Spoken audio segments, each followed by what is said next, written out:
Friends, Munmun কিচেনে তোমাদের সবাইকে স্বাগত। তো বাই দ্য ওয়ে, আমি মুনমুন আজকে চলে এসেছি আবার একটা নতুন রেসিপি নিয়ে। তো প্রতিদিনের মতো তোমাদের কাছে আবার একটা নতুন রেসিপি নিয়ে হাজির হয়েছি। এটা হচ্ছে পুর ভরা বেগুনের একটা দুর্দান্ত রেসিপি। তো তোমরা বেগুনের অনেক রকম রেসিপি করেছো এবং অনেক রকম রেসিপি খেয়েওছো। তো আজকে আমি তোমাদের সঙ্গে শেয়ার করছি পুর ভরা বেগুনের একটা ইউনিক দুর্দান্ত স্বাদের একটা রেসিপি। তো সম্পূর্ণ ট্রিক্স A to Z তোমাদের সঙ্গে শেয়ার করলাম। তো সঙ্গে থাকো, দেখতে থাকো। তো দেখো, পুর ভরা বেগুনের রেসিপিটা করার জন্য প্রথমে একটা দেখো বড় সাইজের বেগুন আমি ধুয়ে একটা পাত্রের মধ্যে রেখেছি। তো দেখো এবার বেগুনটাকে আমি কিভাবে কেটে নিচ্ছি। বেগুনের যে প্রথমের মুখের অংশটা আমি কিন্তু বাদ দিয়ে এইভাবে গোল গোল করে কিন্তু একটু মোটা মোটা করে বেগুনগুলোকে আমি দেখো কেটে নিচ্ছি। তো এবার শেষের যে বেগুনটা ছিল তার নিচের অংশটা কিন্তু আমি বাদ দিয়ে ফেলে দিয়েছি। তো দেখো বেগুনটা ঠিক এই মাঝ বরাবর কিন্তু একটু কাট লাগিয়ে দিচ্ছি। তো প্রত্যেকটা বেগুনের দেখো মাঝ বরাবর এইভাবে কাট লাগিয়ে দিচ্ছি। তো সঙ্গে থাকো, দেখতে থাকো বন্ধুরা, কোথাও কিন্তু কোনো অংশে স্কিপ করবে না। স্কিপ করলে কিন্তু তোমরা কিছুই বুঝতে পারবে না। তো দেখো প্রত্যেকটা বেগুনের মাঝখানে আমি কিন্তু একটু করে কাট লাগিয়ে দিয়েছি। তো তার জন্য বেগুনটাকে কিন্তু প্রথমে একটু মোটা মোটা করে কেটে নিতে হবে, গোল গোল করে। তো দেখো সবগুলোই কিন্তু আমি এইভাবে কেটে নিচ্ছি। তো পুরোটা যাতে না কাটা হয় সেটার দিকে কিন্তু তোমাদেরকে লক্ষ্য রাখতে হবে। তো এইভাবে দেখো সমস্ত বেগুনটাকে কিন্তু এবারে আমি নুন হলুদ মাখিয়ে একটু ম্যারিনেট করে রাখবো। তো দেখো লবণটা আমি পরিমাণ মতো সমস্ত বেগুনের উপর দিয়ে দিলাম। এবারে সামান্য পরিমাণ অল্প হলুদের গুঁড়ো সমস্ত বেগুনের উপরে দেখো আমি ছড়িয়ে দিচ্ছি। এবারে হাতের সাহায্যে খুব ভালো করে কিন্তু নুন আর হলুদটাকে কিন্তু মাখিয়ে নিতে হবে, যাতে দেখবে বেগুনের মধ্যে লবণটা প্রবেশ করলে কিন্তু খেতে ভালো লাগবে। না হলে বেগুনটার ভেতরে যদি লবণ ঠিকমতো প্রবেশ না করে তাহলে কিন্তু খেতে ভালো লাগবে না। তো দেখো লবণ আর হলুদটা কিন্তু হাতের সাহায্যে খুব ভালোভাবে আমি মাখিয়ে নিয়েছি। আমি সব বেগুনগুলোই দেখো একই রকমভাবে মাখিয়েছি। তোমাদেরকে উল্টে পাল্টে কিন্তু সব বেগুনগুলোই দেখিয়ে দিচ্ছি। এইভাবে ম্যারিনেট করে দেখো 15 মিনিটের মধ্যে রেখে দিচ্ছি। তো এপাশে দেখো আমি পুর ভরা বেগুনের রেসিপিটা করার জন্য একটু পুর বানিয়ে নেব। তো কী রকম পুর বানাবো সেটা সঙ্গে থাকো, দেখতে থাকো। তো দেখো প্রথমে একটা গ্যাসের উপর কড়াই বসিয়ে দিয়েছি, তার মধ্যে দিয়ে দিচ্ছি সর্ষের তেল। তো সর্ষের তেলে দিয়ে দিলাম হাফ চামচ মতো আস্ত গোটা জিরা। তো গোটা জিরাটা দেওয়ার পর কিন্তু তেলের মধ্যে খুব ভালো করে জিরাটাকে ভেজে নিতে হবে। এবারে এর মধ্যে দিয়ে দেবো কিছু কুচো করে রাখা আদা। বন্ধুরা এখানে আদা কিন্তু কুচো করেই দিতে হবে, আদা বাটা নয়। আদাকে ঠিক ঝিরিঝিরিভাবে এইভাবে কুচো করে নিয়েছি। তো দেখো আদা আর জিরেটা আমার ভালোভাবে ভাজা হয়ে গিয়েছে। এবারে এই কড়াইয়ের মধ্যে আমি দিয়ে দিচ্ছি কিছু কুচো করে রাখা পেঁয়াজ। তো পেঁয়াজ কুচোটাকে দিয়ে কিন্তু আবারও ভালো করে নেড়ে চেড়ে কিন্তু তেলের মধ্যে সুন্দরভাবে কিন্তু আদা আর পেঁয়াজ আর জিরেটাকে ভালো করে দেখো ভেজে নিচ্ছি। তো একটা সময় দেখো পেঁয়াজটা খুব সুন্দরভাবে আমার ভাজা হয়ে গিয়েছে, দেখেই বুঝতে পারছো। তো পেঁয়াজটা কিন্তু একেবারে কিন্তু খুব কুচো কুচো করে কিন্তু এইভাবে কেটে নিতে হবে। তো আমি কিভাবে কেটেছি তোমরা নিশ্চয়ই দেখেছো। এবারে এর মধ্যে একটা টমেটোকে দেখো একদম ছোট ছোট করে কুচো করে কেটে নিয়ে ওর মধ্যে দিয়ে দিলাম। এবার টমেটোটাকে দিয়ে কিন্তু আবারও ভালো করে নেড়ে চেড়ে কিন্তু একটু ফ্রাই করে নিচ্ছি। পেঁয়াজ, টমেটো আর আদাটাকে ভালো করে দেখো ভেজে নিতে টমেটোগুলো কত সুন্দর গলে গিয়েছে, দেখেই তোমরা বুঝতে পারছো। এবার এখানে আমি দেখো স্বাদ মতো লবণ অ্যাড করলাম, দিয়ে দিলাম হাফ চামচ মতো হলুদের গুঁড়ো, আর দিয়ে দেব হাফ চামচ মতো লঙ্কার গুঁড়ো, আর দিয়ে দেব হাফ চামচ মতো ধনে গুঁড়ো। ঝালটা কিন্তু তোমরা তোমাদের প্রয়োজন মতো বাড়িয়ে বা কমিয়ে নিতে পারো, বা এখানে কিন্তু তোমরা কাঁচা লঙ্কাও ইউজ করতে পারো কুচো। তো আমি এখানে ঝালটা কম দেওয়ার জন্য কাঁচা লঙ্কাটাকে স্কিপ করে গিয়েছি। তো দেখো এইভাবে গুঁড়ো মশলাটা দিয়ে আবারও কিন্তু তেলের মধ্যে ভালো করে কষিয়ে নিচ্ছি।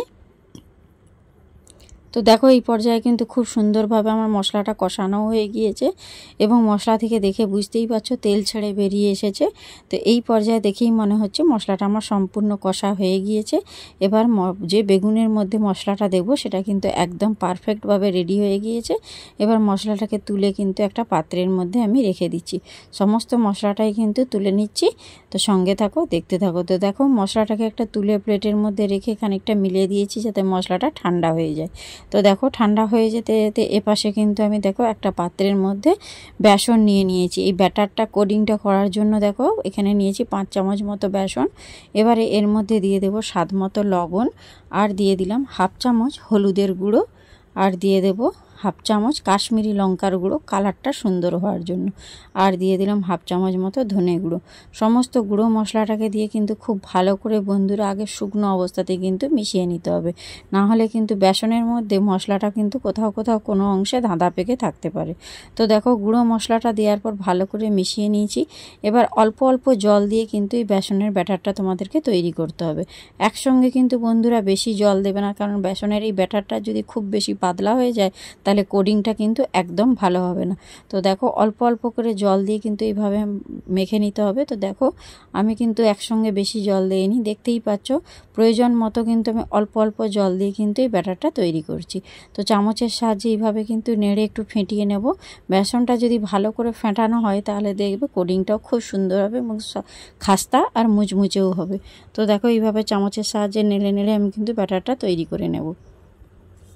তো কার কার আমার রেসিপিগুলো ভালো লাগে একটু লাইক কমেন্ট শেয়ার করে দিও, এবং আমার চ্যানেলে নতুন হলে চ্যানেলটা কিন্তু সাবস্ক্রাইব করে আমার চ্যানেলের পাশে থেকো। তো দেখো তোমাদের সঙ্গে কথা বলতে বলতে দেখে মনেই হচ্ছে যে ব্যাটারটা খুবই ঘন রয়েছে, তার জন্য আবারও সামান্য একটু অল্প জল দিয়ে চামচের সঙ্গে নেড়ে চেড়ে কিন্তু আমি ব্যাটারটাকে একটু পাতলা করে নিচ্ছি। তো ব্যাটারটা কীরকম মেজারমেন্টে হবে সেটা তোমাদেরকে আমি দেখিয়ে দিচ্ছি। দেখো ব্যাটারটা কিন্তু ঠিক এই রকম মেজারমেন্টে হবে, খুব বেশি পাতলাও হবে না এবং খুব বেশি ঘনও হবে না। চামচের সাহায্যে তুলে দেখিয়ে দিচ্ছি, দেখে তোমরা বুঝতেই পারছো যে ব্যাটারটার ঘনত্বটা ঠিক এই রকম পর্যায়ে হবে। এবারে দেখো এখানে আমি যে বেগুনগুলো কেটে ম্যারিনেট করে রেখেছিলাম তার মধ্যে সমস্ত লবণটা প্রবেশ করেছে। এবারে দেখো এর মধ্যে পুর ভরে নেওয়ার পালা।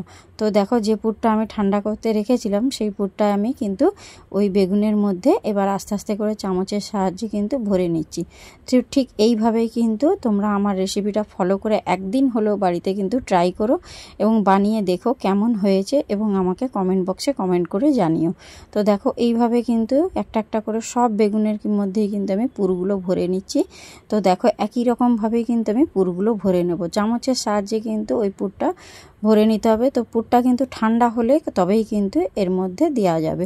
তো ঠান্ডা করার জন্য কিন্তু আমি একটা প্লেটের মধ্যে মিলে দিয়েছিলাম, তো 10 মিনিট মতো রেখে দিয়েছিলাম। তো দেখো তোমাদের সঙ্গে কথা বলতে বলতে কিন্তু আমার সমস্ত বেগুনের মধ্যেই কিন্তু একটা একটা করে আমার সবগুলোরই কিন্তু পুর ভরা হয়ে গিয়েছে।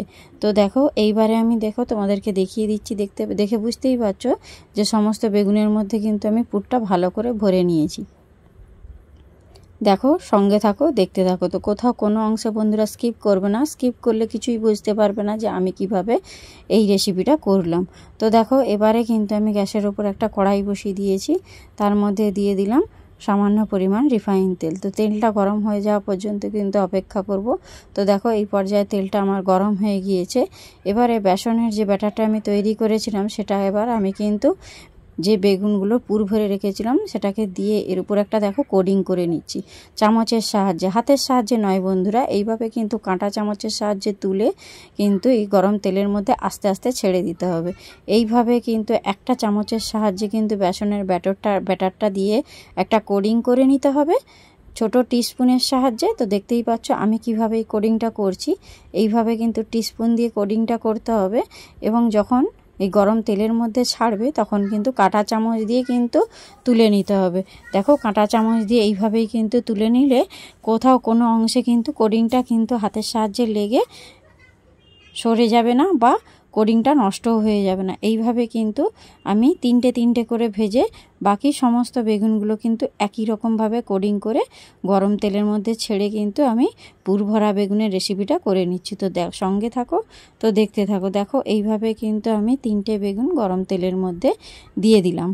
তো দেখতেই পাচ্ছ এইভাবে কিন্তু আমি লো টু মিডিয়াম ফ্লেমে রেখে কিন্তু আমি বেগুনগুলোকে খুব ভালো করে ভেজে নেব। উল্টে পাল্টে কিন্তু ভাজতে হবে বন্ধুরা, আবার লো ফ্লেমে রাখতে হবে যাতে ভেতরের অংশটাও খুব ভালো করে ভাজা হয়। তো দেখতেই পাচ্ছ আমার একটা সাইড কিন্তু খুব ভালো করে ভাজা হয়ে গিয়েছে, আমি কিন্তু অপর সাইডটা এবার উল্টে দিচ্ছি। এবার উল্টে পাল্টে কিন্তু সমস্ত বেগুনটাকেই কিন্তু ভালো করে একদম লাল লাল করে ভেজে নেব। তো লো টু মিডিয়াম ফ্লেমেই রাখতে হবে, এটা কিন্তু বারবার তোমাদেরকে বলে দিচ্ছি।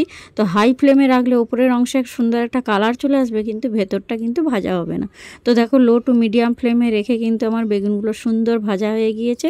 এবার তেল ঝারিয়ে ঝারিয়ে কিন্তু একটা তুলে প্লেটের মধ্যে রেখে দিচ্ছি।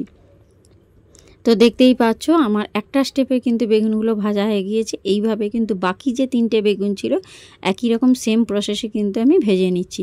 তো দেখো পুরে ভরা বেগুনটা আমার কিন্তু একেবারে রেডি এবং কত সুন্দর সার্ভ করে দিয়েছি। গরম ভাতের সঙ্গে কিন্তু একেবারে জমে যাবে। একবার হলেও এই রেসিপিটা ট্রাই করে আমাকে বলো কেমন হয়েছে। তো আজকের মতো আমি এখানেই শেষ করলাম। তো টাটা, বাই বাই।